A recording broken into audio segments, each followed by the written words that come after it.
Tiff Hargraves, thank you very much for joining us. How are you doing today? I am doing quite well, thank you. We are very excited to talk to you. We spoke with Jamie Benson a couple weeks ago with the Alaskan Trucking Association, and she recommended you to talk to.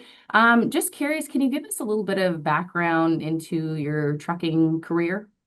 Sure. Yeah. So I got my license in 2010. Started trucking locally, but I ended up staying home and being a mom for about 8 years.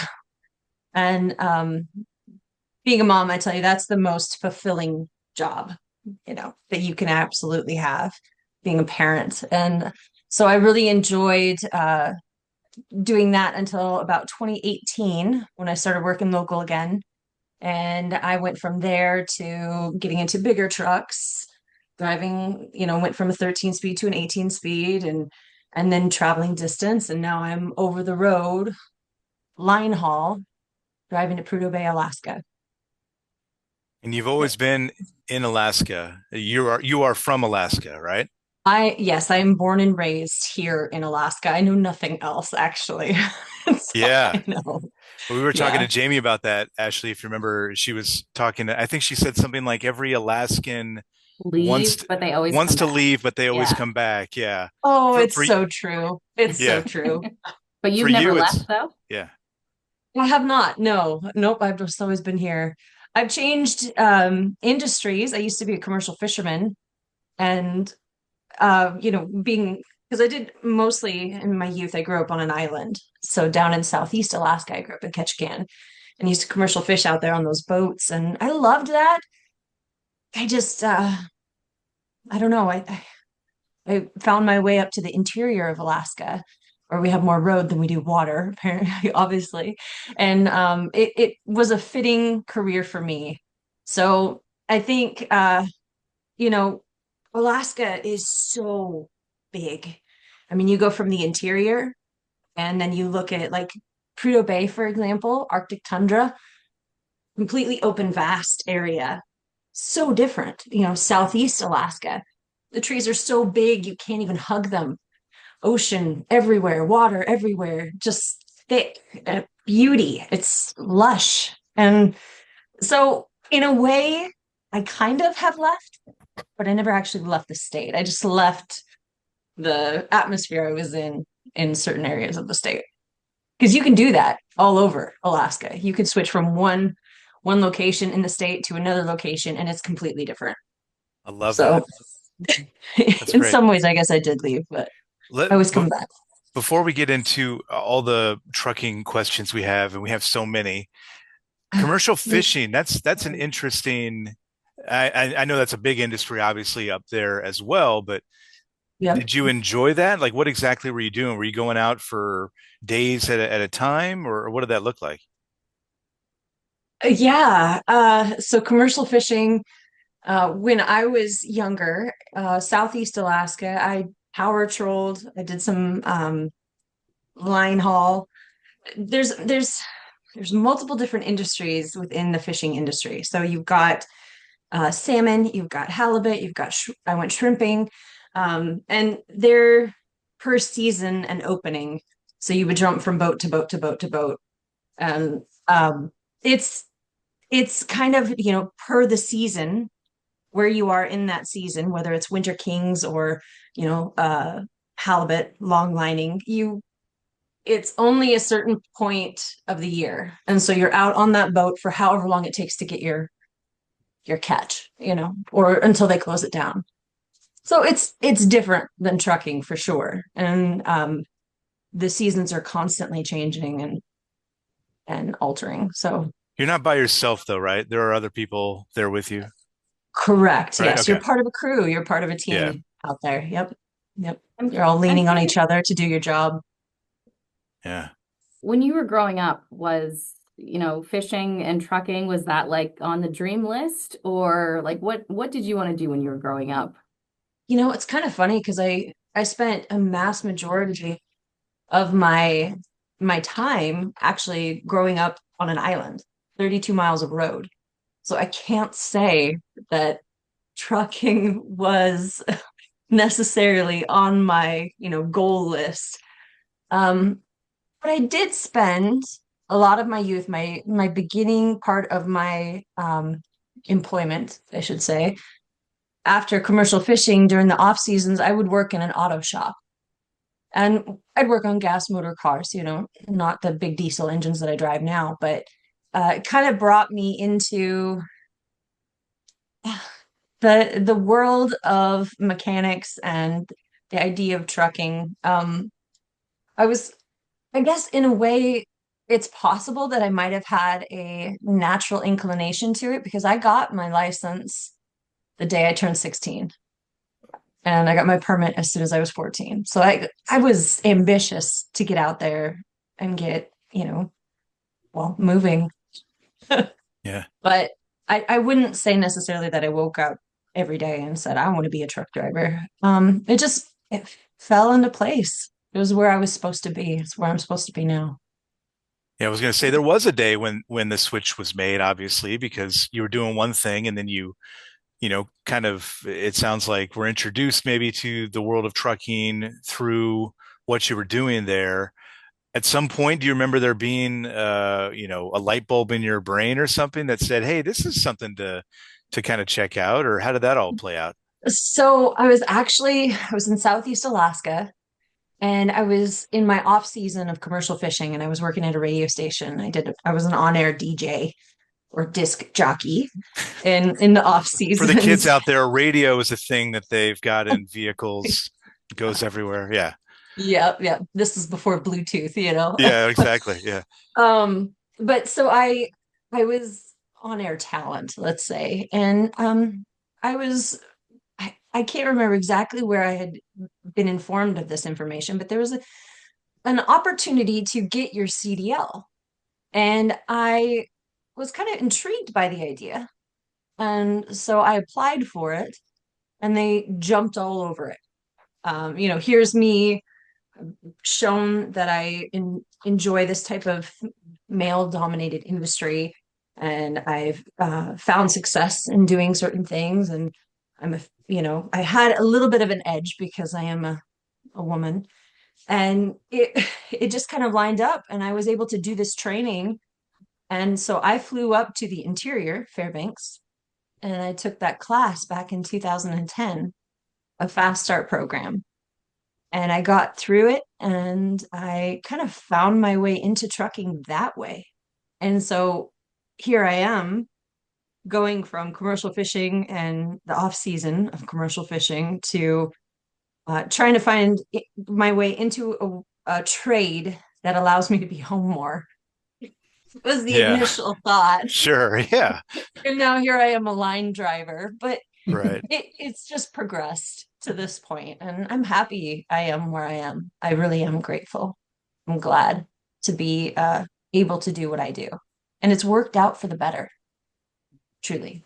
You talk about it almost sounds like you said something earlier about how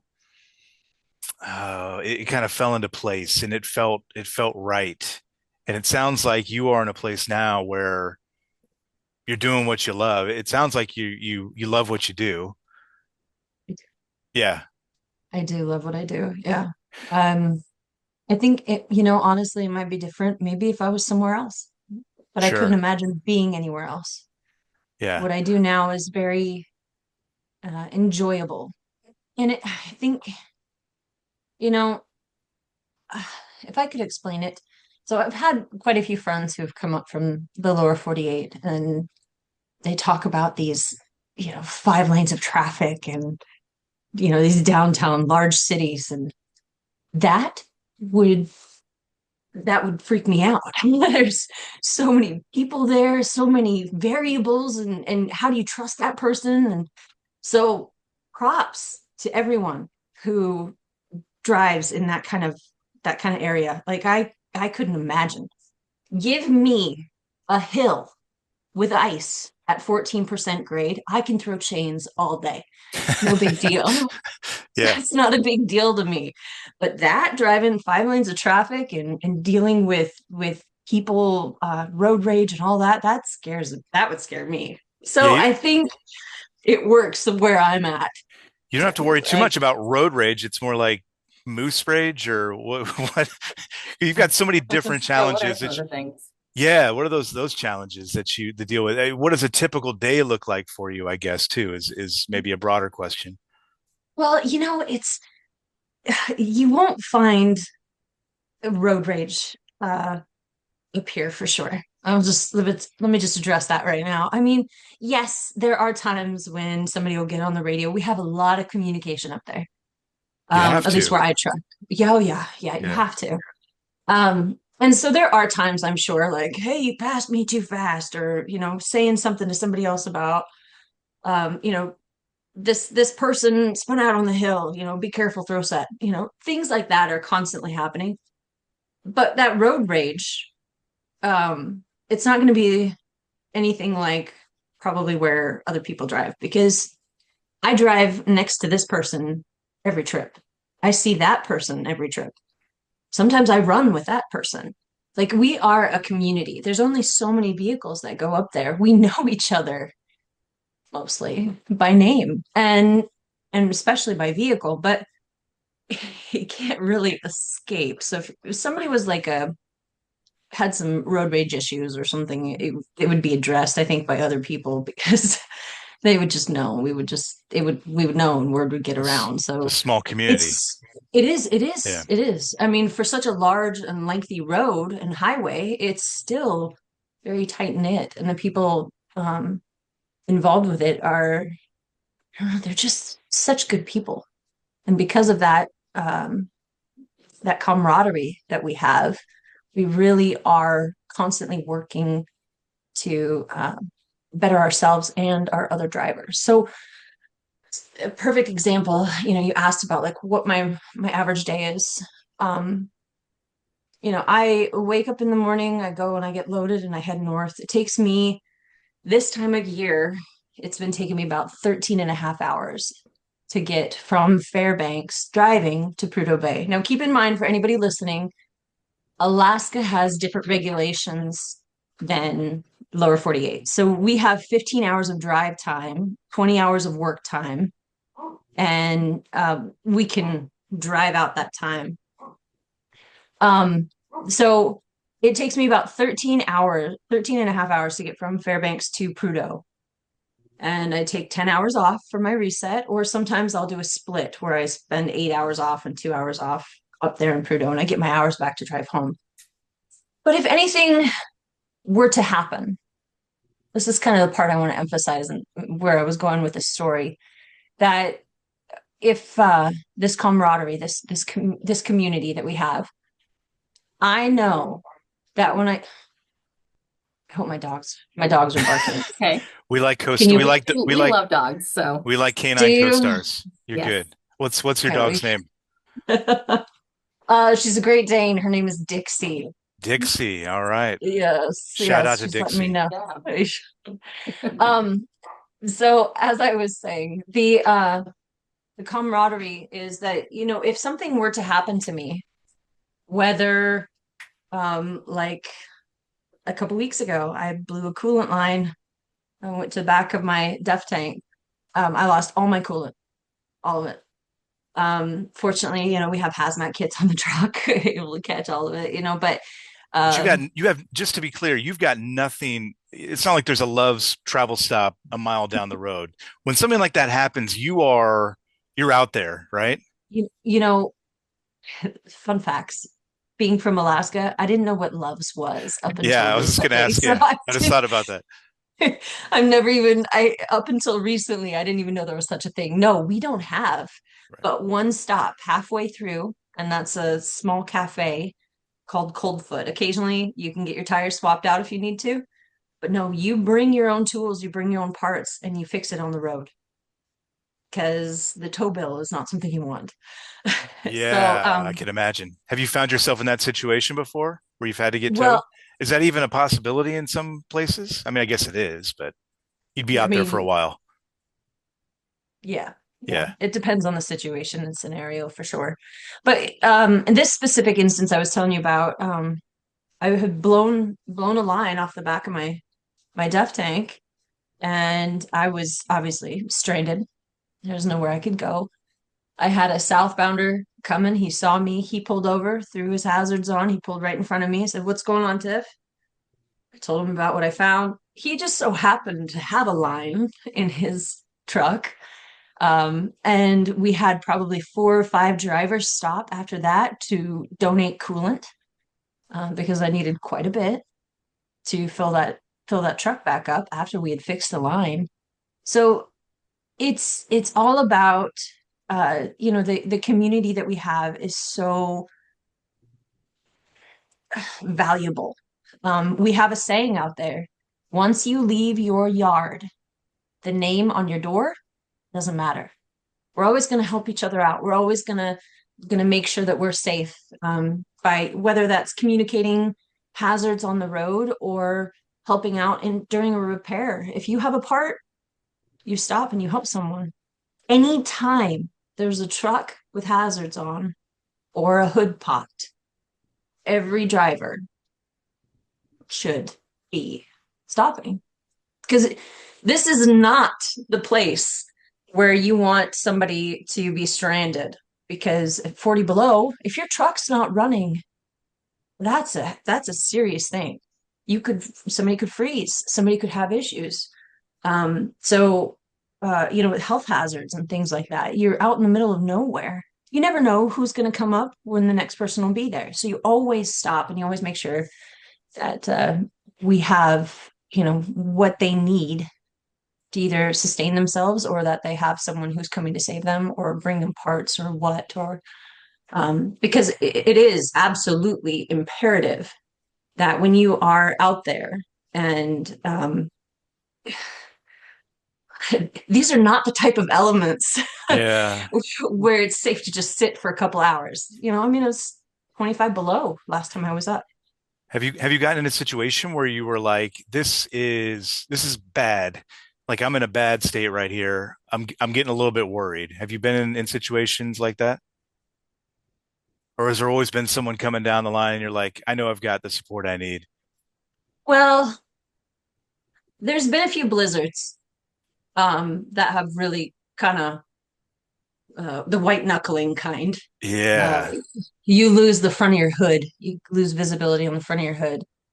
But fortunately, you know, one of the things that we really train each other and when they first get started out here, at least how I was trained, is knowing the road and the turns and twists, where the edge of the road is, delineators, things like that are really important during times when you can't see. Because you could just be driving along and a blizzard will start, and then you get it through a blow that you can't even, like I said, see the hood of your truck. The emblem on the front is gone. But at least you know that you're on a straight stretch just before a left-hand turn or a right-hand turn that leads over to another straight stretch. So you doing 2 miles an hour, 1 mile an hour, delineator to delineator to delineator, you Yeah. kind of have an edge in getting through it so you can get to the other side. And we are talking about the Dalton Highway, right? Just to be clear, right? Correct. You must know Yes. it like the back of your hand. How many times do you think you've gone up and down that highway over the course of the past several years? That may be very hard to estimate. Hundreds, thousands, probably thousands, right? Not that. I mean, it takes 2 days to do a full trip. Yeah. And just, generally I try to do about 2 trips a week. So I'm gone 4 days and I spend 3 days with my kids. So I would have to say that as much as I wish I knew the road, I wish I knew it better, you know, um, because while I love what I do, my priority is still at home.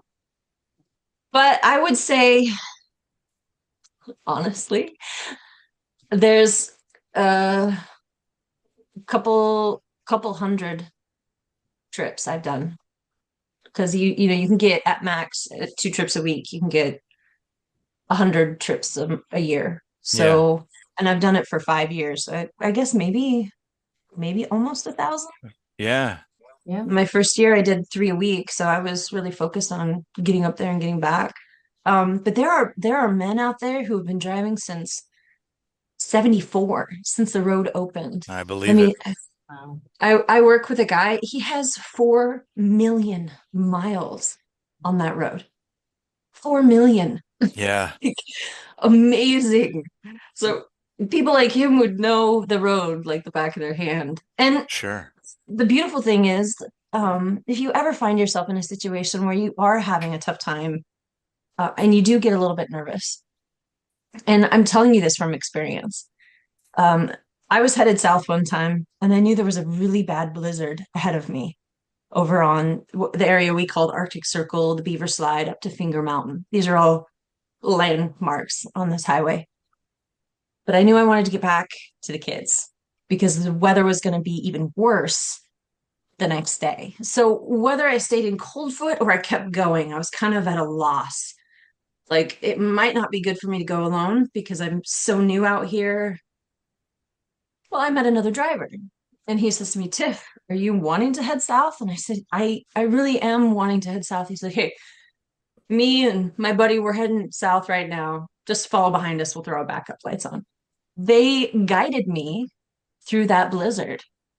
And I can tell you, I was so grateful for them because I'm not sure I would have been able to do it by myself. I mean, sure, yes, I could have, I suppose, but having them with me as a guide through that low visibility was really, really helpful. Yeah. And people like that are out there. They really are willing to help you when you are part of that community. It's yeah. Wow. That must be so just like comforting to know that even though you're in this truck all by yourself, you know that, other people on the road are there for you. Oh, absolutely. Absolutely. And it's kind of it's really interesting because like that what I said before, you never pass by a vehicle if it's got its hazards on or their hood is popped. Right? Because while this truck over here who's passing south may have the right hose, maybe I have the right hose clamp.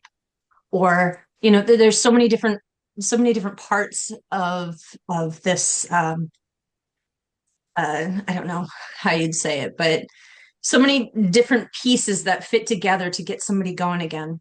And I know that, like, when I lost that hose, that was not something I could have repaired. It was a specialty hose. Now, this driver had a hose and he had 2 gallons of coolant. I had 2 gallons of coolant. This driver had another 2 gallons, and this one had another 2 gallons. We all worked together to get me back on the road.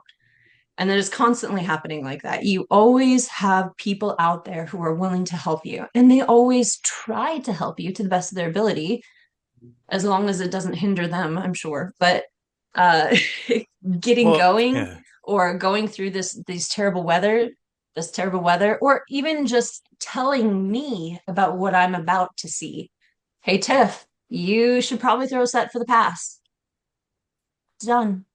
No big deal. I'll throw a set of chains any day because it's so much easier than going up a hill and not knowing for sure if you're going to make it. Well, and in So that scenario too, if you all weren't helping each other, I mean, the industry would be in such a worse place because you'd have people getting stranded. I mean, nobody would want to do the job, I don't think, if nobody was helping each other out there. So, I mean, there's an element of survival, I suppose, in terms of professional survival that goes on there. yeah, yeah. Yeah. I think even since I've been out there, it's changed a little bit because we've had a lot of people who have it just on their bucket list. Mm. And they come up without knowing these general rules. Like for us as a driver, we never pass another vehicle without dropping our speed to 30 miles an hour or less because you don't want to kick this is a gravel road. I was just going to say that this is not a paved road. Windshields are expensive. Yeah. So, kicking up rocks and hitting people and breaking windshields, it costs a driver, an owner operator, or a company lots of money. And so we have a general rule. You slow down to 30 miles or less. And if you're kicking up dust or snow behind you, don't make that driver lose visibility. Slow it Right. down even more. And those are kind of the things that people who don't drive the highway or know it. Sometimes they won't abide by those rules, and it really does cause issues out there. And I think because of that, it's sad to say, but I think a little bit of that culture that I talk about and that I love so much, I think it's changing even to this day. It's kind of That's switching a sad. little bit. It is. It Yeah. is. It's still there, Sure. but it's not nearly as strong as it used to be. Interesting. Can we talk about the scenery a little bit? I know there's a lot of white. I mean, I know there's a lot of snow and the scenery. I imagine at times can be a little boring, maybe. But I mean, you've got moose and kind of run through like what you'll see on the side of a road. Animals, landscape, whatever. Maybe something that makes you kind of, gives you some sense of awe, maybe. Okay. So leaving Fairbanks, we have let's say we're driving north. Fairbanks North, you'll have these trees. They're not nearly as thick as like Southeast Alaska. You could hug them because our seasons are so short here for summer. So the trees really don't have a lot of time to grow large, but we have a lot of them. And so you've got all these trees in this lower area. And as you keep driving north, you will pass the Yukon River. And above the Yukon River, it'll start dwindling down a little bit. You'll have some of these black spruce trees, which in the summertime, they look so cool when they're covered in snow. It reminds me Dr. Seuss trees. They Oh just kind yeah. of flop over. Yeah, They're yeah. bushy. So you'll see that just before the Yukon River and then past it. And once you get past Coldfoot, before you climb up the Chandelar Shelf and Adigan Pass, the trees in the forest dwindle even more. And once you're up and over the pass, it's all open tundra. There's not a tree in sight. It's just open tundra for, 200 miles. And you drive through that up to Prudhoe Bay, and it's on a clear day, it is absolutely amazing to see how vast this area is. On not a clear day, let's say there's a little bit of breeze, all of that snow is up in your face as it goes Mhm. by, so it's it's it's absolutely, as far as scenery goes, it's one of the most beautiful places. Alaska in itself, I mean, whether you're up north in the Arctic or down in Southeast where I grew up, I mean, it is just so beautiful and so many areas that are just untouched. They're just amazing. And we have these sunsets and this the reflection of the sun on the ice and the snow. Eh, it's really beautiful. I Every trip there are moments, and it's never in the same spot. Like it's always somewhere new where I'll come across maybe Gobbler's Knob, a hill that we have there. I'll be coming down Gobbler's Knob and I'll just see all the vast area, and the sun is hitting it just right and it's sparkling, and I'll just be like, man, I work here. I work here, you know. Yeah. Um, and it's always someplace new. Every trip it's someplace different, but I can tell you it happens often where you find yourself in a situation and you just go, man, what a blessing. How wonderful this is to be here in this moment right now. Love that. And yeah, and it I would say all of those moments outweigh the moments of shoot that you get, Yeah. because What makes you there are appreciate them those more? too. Yeah, Yeah. for Yeah, sure. yes, you appreciate them more, but there are both of those out there. And I think that's what makes those other moments uh, stand out more, is because, like you said, you really do appreciate it, and you can live in that moment of like, oh, Yeah, a sigh of relief and now appreciation yes, for where I'm at and what I'm seeing. Yeah, I love that. yep, exactly. Nope. One of the things we were fascinated about when we talked to Jamie about was the dark season. Are you in the area of Ashley's Alaska? fascinated by I am this. fascinated Yeah. by this. Um, are you in like the area that it does get dark for X amount of months? Well, you know, Fairbanks, we get, I think there's like 3 hours of sun in the winter at the Wow. worst part, Arctic Circle, above Arctic Circle. Yeah, it's dark all the time. Prudhoe Bay, dark all the time. Maybe, I don't know, I'd have to look it up. Maybe 10, 15, 20 minutes of sunlight a day. And it's like, Wow. it'll come over the horizon and be Mm, like, and then back down. Like it, it's yeah. Wow. never, it's never here, and where you feel that heat. That's why it's always so cold. Yeah. But yeah, we do experience a lot of darkness. Do you ever get used to that? Yeah, You do? yeah, Okay. actually. And it allows us to see things actually a lot better, believe it or not. Uh, so in the darkness, I can see when a truck's coming up ahead. And so maybe I'm going down a blind corner, but I saw the lights over there, and I'm going to take it easy around this corner because I'm going to be meeting somebody.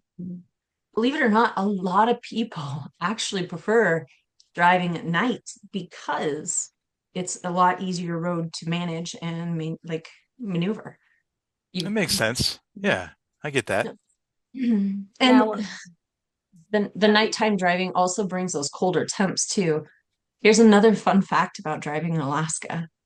The best running is anywhere from 10 above to 10 or 20 below. That is the best You're trucking talking, weather. yeah, okay. I was gonna say you're not Yeah, talking running. You're talking about trucking running. trucking running. At Yeah. first I thought I was like, hang on. I don't want to be running what No, kind of outside. no. running are we talking? Yeah. Why Yeah. is that though? Why is colder better?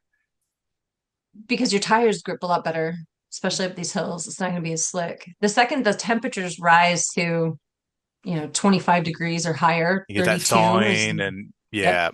So I mean, we literally drive on a road made of ice. They put water on the road to smooth it out.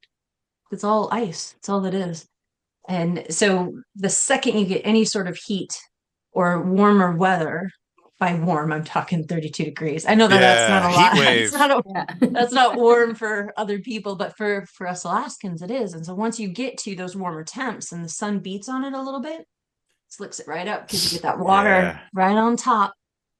And so that does just absolutely terrible things for your traction. That makes So sense. yeah, and that's why you'll hear a lot of these Alaskan drivers, and they'll say, hey, 20 below, let's go trucking, because that's the best time. That's the best time. You can hit every hill and never have to chain up as long as there's not a bunch of snow. Yeah. Oh That yeah, makes it's sense. beautiful. Yeah. Scott mentioned earlier about the wildlife. Yeah. I'm curious with driving at night or it being dark, is that more, are they coming out more when it's darker, or is it kind of whenever there? Yes. Yes. And that's where that radio comes into play. Up in the tundra, you'll meet a driver and he'll say, hey, there's a herd of caribou over by Franklin's Bluff, which is about 42 miles south of Prudhoe. I'm going to take caution over there. He saw a herd of caribou. There's some muskox over by Pump Station 3. Okay, we're going to go slower in that area and really keep an eye out. But bears and stuff, those guys are all hibernating. Porcupines are hibernating. The worst part is like when we get dumped with a lot of snow. And a lot of these animals find it easier to walk in the road. And so you Yeah. really do have to take caution on some of these areas where you've got these blind corners. Last winter, I remember coming around the corner just past Coldfoot. And of course, fortunately, I wasn't doing any high speeds. I could handle the speed I was doing. And come around the corner, and there's a mom and a calf right in front of me, and they're running over towards the pullout at 205. And they were in the road and they liked it so much better because they're not traipsing through 3 feet of snow. I mean, it's Sure. better for baby. So you just kind of you have to anticipate things like that. But in general, I think a lot of those things are are prevented. A lot of accidents could be prevented by communicating and just driving and understanding the conditions of the road and make sure that you know what speed you can safely manage if something were to happen and somebody appeared. It's Yeah. I can't tell you how many times I'll be behind someone and they'll be, driving up ahead of me, leading the way, leading the pack. Um, and it's never that person who finds the caribou or the moose. It's always the one right behind them because for some reason those animals go, they look over and they're like, oh, they passed by. I better Coast is hurry. clear. Yeah. Yeah. Go. They run in front of the second or third truck. I mean, it just seems to happen that way every time. Yeah, generally. Is it Um, moose that give you kind of the biggest pause? I can imagine that would be an animal you would not want to interact with. You have your truck interact with, I guess, is maybe a better way to put it. uh, I personally have never had any interactions. Okay. Um, um, Caribou, on the other hand. Caribou. Okay. Yeah. Not a fan? Uh, They're not a fan of you, I guess, maybe. oh no, no, oh, I don't know how much I could say online on air, but yeah, Say no, as I've had an much as you want. interaction. Yeah. I've had an interaction with caribou, um, and they never travel by themselves. So Gotcha. generally, if one's there, there's several, and that's a big thing that does happen is caribou 1, 2, 3 pop, like because With they're the truck, you mean, in terms of yeah like hitting one. If you hit one, you're maybe going to hit you more than one. correct yes yeah yep Yeah. that's kind of the biggest animal up there, the not animal fatality, not trucker Sure. fatality, but animal fatality up there seems to be caribou, Yeah. above anything else, believe it or not, because they Yeah. are, like I said, they do travel in herds and they are not the smartest of creatures. We also have ptarmigan. Have you ever seen a ptarmigan, a willow ptarmigan? Ptarmigan. Arctic. Ashley, you're Canadian. What's a ptarmigan? You're not sure? I have Okay. no idea. All right. I definitely don't know it. What is a ptarmigan? So ptarmigan is this beautiful white bird. Oh, okay. We call it a tundra chicken. Um, so I told you that the most common animal hit was a caribou. That's a large animal. Ptarmigan are very, uh, they're very common too. I'm guessing not a Uh, smart animal either, maybe. oh no, Yeah, they're okay. like, oh, headlights, let's fly in front where we can Yeah. Boom. see. Yeah, no, they're uh, they're constantly flying in front of vehicles. Sounds fun. Could have could have waited 30 seconds, but no, right Nope. now Yeah. that's They when they want to cross. got to make your day interesting. They got to give Yeah. you Right. something to talk about. Can we talk about your YouTube channel and how did Sure. how did you kind of start that? And the Dalton Darlin is the kind of your nickname. How did Yeah, that come yeah. about? Yeah, Um, so okay, this is actually there's two answers here. sure. Yeah, Um, so the channel itself got started because I homeschool my kids. So on my days off, I'm homeschooling them, and we're constantly trying to find different activities that teach. And my son was super interested in coding and video editing and YouTube, and um, he really wanted to start his own channel. And I told him that I didn't feel comfortable with it. There's too many predators out there, and he was too young, and I love him too much. Uh, so I told him, I said, you know what though? Um, this could be interesting. I'll just get some video of me in a truck, and you can share that stuff. You can edit the videos, and we could throw it on a YouTube channel. Just and I had it at a different name at one point in time. And that video that we had done was so grainy and it was so poor quality. The audio was terrible. In fact, there was the first video that I had done, the audio cut out part way because of like a copyright thing. So like YouTube pulled the audio and then started the audio back. It was a learning curve, yep. learning lesson.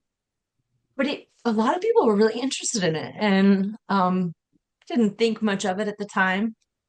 And as I started driving up on the Dalton, I realized that I really enjoy capturing a lot of these really interesting scenarios and situations and these views that I have, the amazing animals that I get to see that most people spend a lifetime trying to get to. And they're literally running in front of my truck and holding me up, you know? So I might as well take a video of it and share that. And so I decided I was going to start it back up and do a little bit more with it. And I was running with a friend and I told him, I said, I'm thinking about this. I think I'm going to do this. And so we were talking about, some ideas for videos and concepts, and we were headed south. And I said, the name I have really doesn't work. We got to come up with something. I got to figure something out. And I was meeting another driver and he goes, "Hey, Darla, how's the road back here?" I'm like, "Oh, it's good. And it hit me. I was like, "Oh, Darlin, I like that. I am Get on some the Dalton. alliteration going too, it sounds good. Yeah. Put the two together. Here we Yeah. go, Dalton Darlin." So it was kind of a fun little quirk that happened at the right moment for me to figure out the name for it. And ever since then, it's just been the title and throwing these videos together. A lot of the shorts that I do are just because I went north and something happened, whether it's, fixing a tire on the side of the road or, whatever the case may be, helping somebody with a repair or, an animal or coming over and just seeing this beautiful scenery. Capturing that on film and sharing it with the audience is really, really enjoyable. But then also these trip logs, I will go through and I'll have this moment where I'll say, "Okay, I'm going to record. This will be an episode." And I'll start recording, whether it's on my phone or a GoPro, the dash cam. I've got multiple recording devices. And I'll just start recording the trip. And sometimes nothing happens and it's just like a straight up and back. Those ones are kind of boring, I'm sure. So I don't always post those ones, but there are the occasion when I will leave and not get 100 miles out of town when I have to make a repair or somebody goes off the road in front of me, like the episode I've got working on here.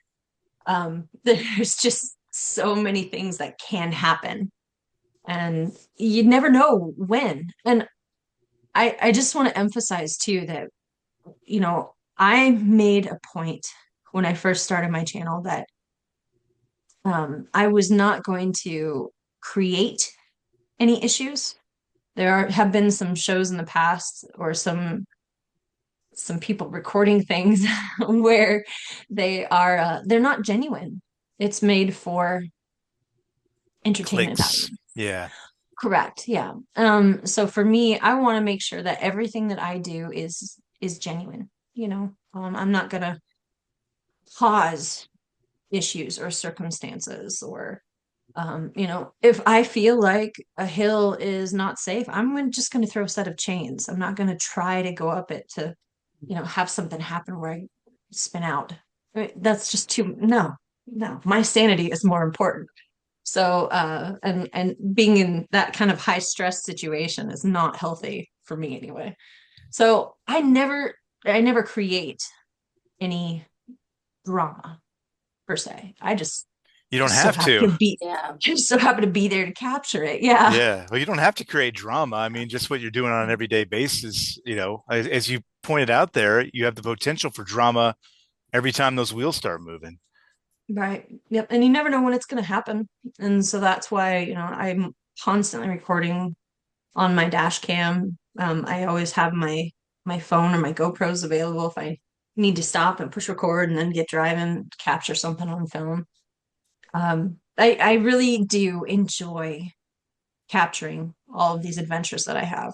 And What's the been, name Dalton Darlin Alaskan Trekking Adventure, that works great. it does work great. Yeah. Yeah. What's the one that's kind of gained the most traction or attention or, you know, something that people, one of your videos or an incident that people were like, had the most questions about or something like that? What did, I guess, get the most, um, So, well, the one video, the long form video that I had, we went through a blizzard and we helped this somebody helped tow someone out of the ditch, and I drove by and we jump started them so that that driver could get going. And it was just, low visibility, cold weather, wind, like lots of snow Just a typical day. everywhere. Yeah. Yeah. Yeah, trucks Yeah. trucks kind of often where they shouldn't be. Yeah. And so that was kind of, like I said, it just so happened I captured all of it. I think the best video that I had for my short form, so like a short was probably one of my favorites, was when we showed that camaraderie of the haul road. And I pulled up behind a driver, he had his hazards on, and I started recording. I said, we got something going on here. Let's check out and make sure this guy's good to go. And I pulled out my big old case of, miscellaneous parts and pieces. And between the two vehicles, we were able to fit something together. And it wasn't exactly what he needed, but it made it work, even though, You MacGyvered it. Yeah. it was Yeah. absolutely MacGyvered. And you could see he shows the part, and it's this big, and generally, the piece is just a little corner piece like that. But it was what we needed to get him on the road. And that was what it was all about. But that video got so much traction, and the most common comment was, that is what trucking used to be. Bring that back. Find a way to bring that camaraderie. It was an eye-opening video for me, because that's all I know. I mean, driving in Alaska, that's what we experience all the time. I expect it actually, and maybe I take it for granted. I don't know, but I just kind of assumed that was the way it was everywhere, but it's not.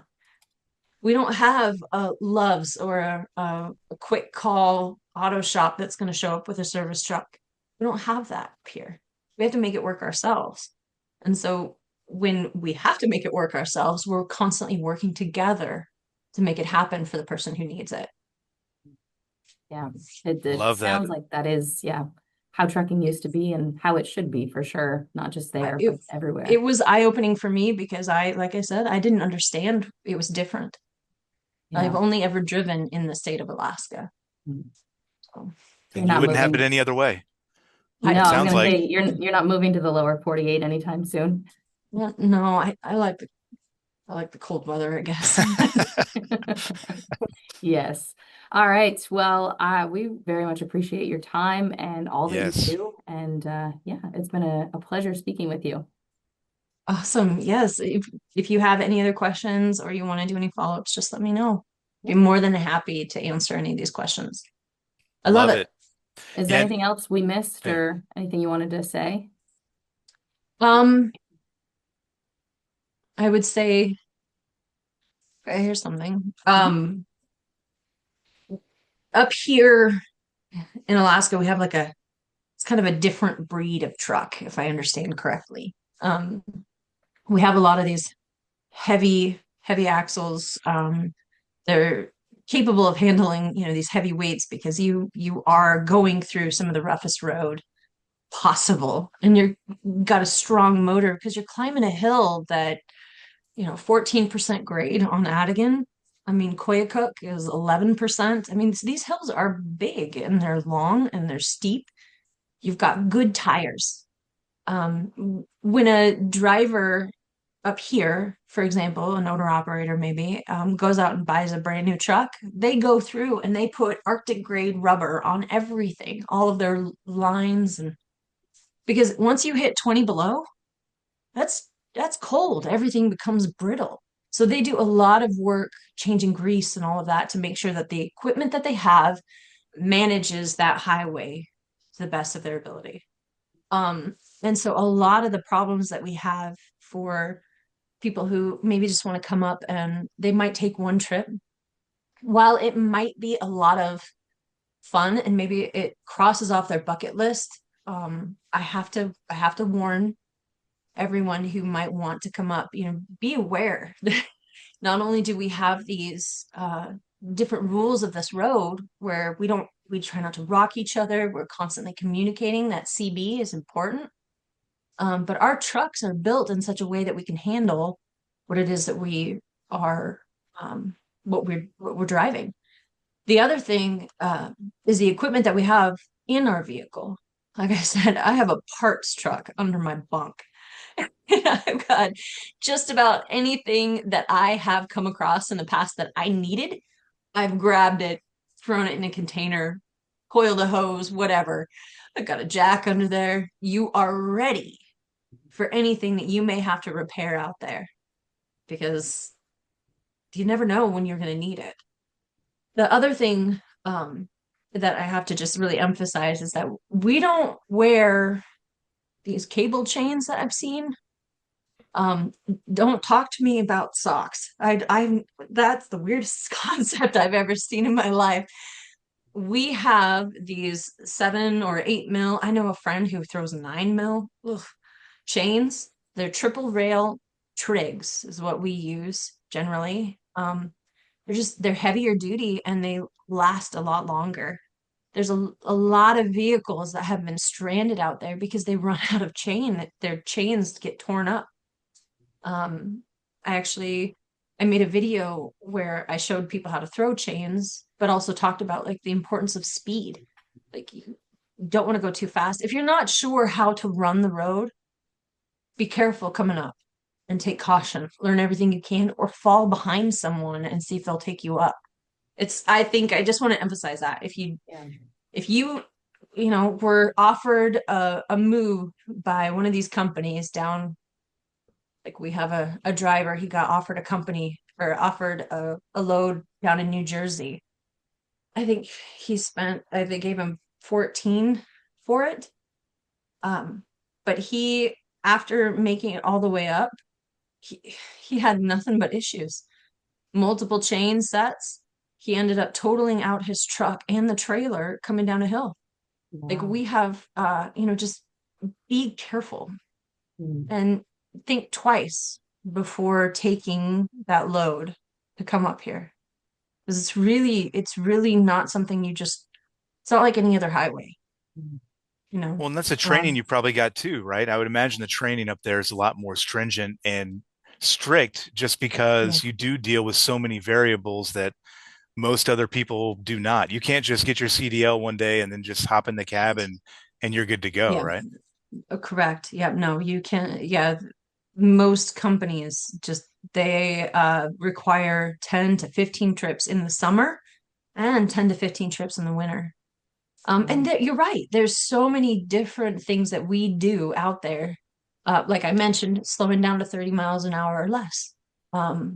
This driver that I was referring to, he went north. It took him like 3 days, which it takes me one. It shows you how his struggles really put him behind.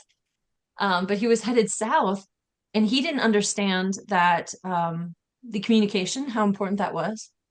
And so there were people at the bottom of the pass or the shelf that were yelling at him, "Hey, there's somebody down here spun out." Well, this driver, not knowing the rules and the road, he dropped down on this Alaskan driver outside throwing chains on the ground. Nearly, it could have been so bad. It was, Everybody was okay, though, fortunately. In that situation, God was looking out for that guy. But it could have been real bad. It could have been really bad. Yeah. So having somebody that you're following behind and teaching you some of this etiquette is really important. I really want to emphasize that because I could talk about the beauty and I could talk about the animals and I could talk about how amazing it is. But that's for me in a truck that's equipped for it and training where I've been, taught all of these different things. So it's a little bit different. And if you just really want to see a photo, follow some of these people that go to your that YouTube it. page. Yeah, go to my your YouTube page. Yeah, Yes. let's plug it. Yeah. We'll share the videos. Yeah. Yeah. If that's all you want, then go enjoy it there. You don't have to, you don't have to come up or take a tour bus. Those guys are experienced. They know the road. That's our PSA portion of our conversation, the public service announcement. Yes. If you're gonna come up, do it right. Yeah. Right. Yep. Yeah. I would love to visit Alaska, but yeah, I'll do I the would tour too. bus. Well, I tell you what, if either of you guys decide to come up, I'll throw you in the passenger seat. I got an air ride All passenger right. seat. Oh, I would love Good. to take you up on that. Yeah, Yes, for sure. Yeah. absolutely. Yeah, So that we'll would, drive north. If you want to, you could fly out of Prudhoe. There's an airport there. You can fly out from there. All I'm just right. saying, all right. We'll throw put that that out there for you. we'll put that on the bucket Put list that on the and list. Yeah, yeah, for sure. exactly. Absolutely. All All right. right, Well, Tiff, Tiff. thank you so much.